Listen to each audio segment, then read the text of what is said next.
Bonjour et bienvenue sur le podcast One Thing in a French Day. Aujourd'hui, vendredi 3 mai 2024, cet épisode, le numéro 2363, s'intitule « Nathalie Iris a reçu Éric Orsena pour nourrir sans dévaster ».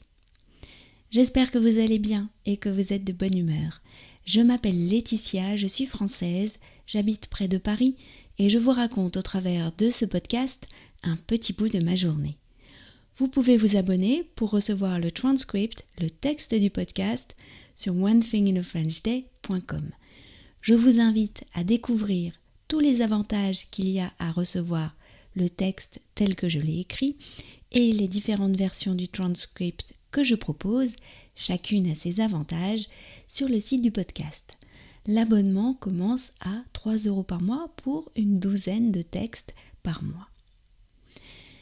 Nathalie Iris a reçu Éric Orsena pour nourrir sans dévaster. Il y a quelques semaines, Nathalie Iris, l'amie libraire du podcast, a reçu dans sa librairie, Mots en marge, à la Garenne-Colombe, Éric Orsena. J'ai eu la chance de pouvoir assister à cette rencontre. Éric Orsena est quelqu'un de très sympathique et on retrouve sa bonne humeur dans le livre qu'il est venu présenter. Le sujet est sérieux, il est traité avec sérieux, mais cela n'empêche pas une touche de fantaisie. Après la conférence, j'ai retrouvé Nathalie pour qu'elle nous parle du livre bien sûr, mais aussi de la manière dont elle-même prépare ce genre de rencontre.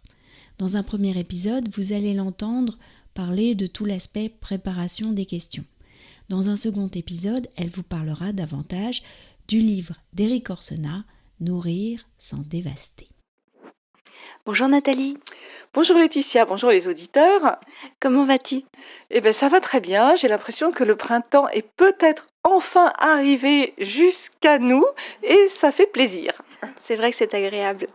On s'est vu 2 fois en 24 heures, parce qu'hier soir j'étais à la librairie, tu recevais un auteur qui est très connu en France.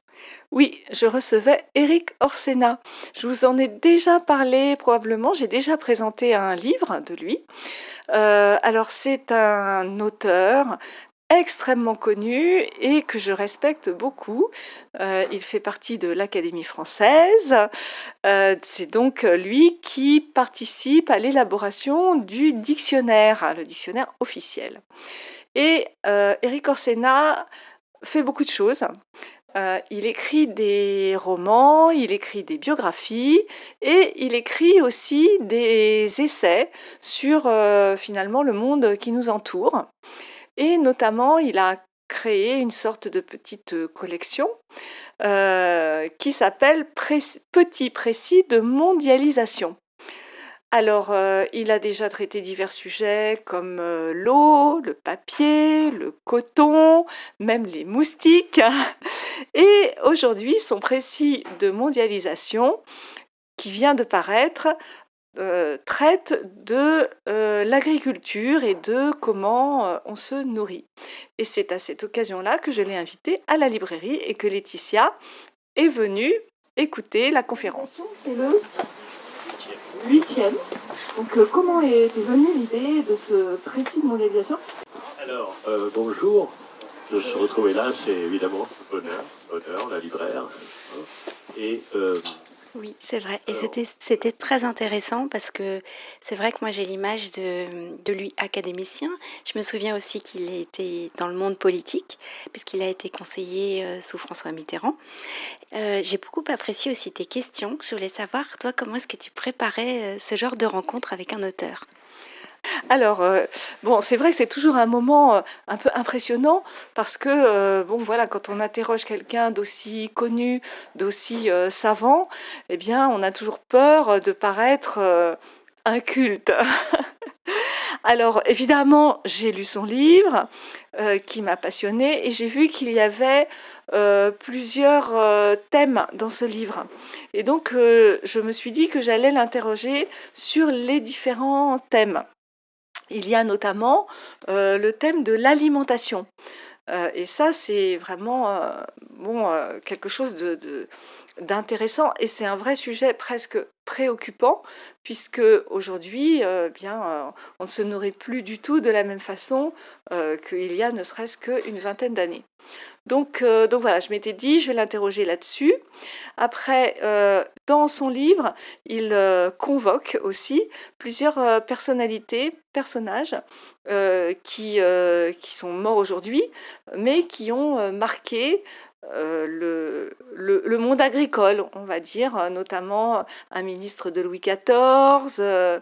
Voilà, donc je voulais le faire parler là-dessus, mais c'est pas toujours facile parce que, en fait, cette question, je l'ai plus ou moins posée, mais il n'y a pas répondu directement.